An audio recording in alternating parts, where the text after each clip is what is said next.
নালিশ করা যাবে না। এই দূতাবাসকে কারো ব্যক্তিগত সম্পদে পরিণত করা যাবে না। এই দূতাবাসকে কারো রুটি রোজগারের জায়গায় পরিণত করা যাবে না।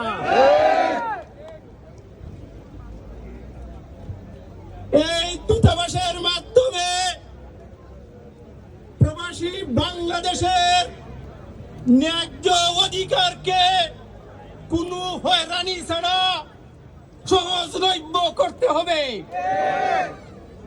প্রয়োজনে প্রতি মাসে একদিন হলেও এই প্রবাসীদের কথা শোনার জন্য, প্রবাসীদের দুঃখ শোনার জন্য একটা ব্যবস্থা রাখতে হবে, যেখানে প্রবাসীরা স্বতঃস্ফূর্তভাবে তাদের সমস্যার কথা বলতে পারে।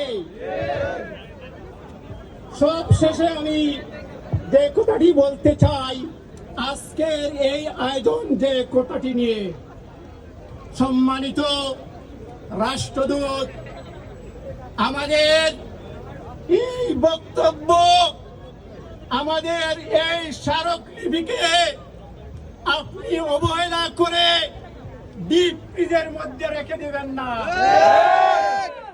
মনে করবেন না এই স্মারকলিপিটি কয়েকটি কাগজের টুকরা মাত্র।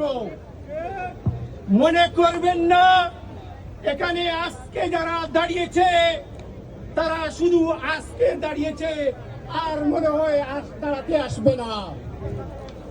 যদি আমাদের দাবি মানা না হয় তাহলে আমরা আরো কঠিন কর্মসূচি দিতে বাধ্য হব।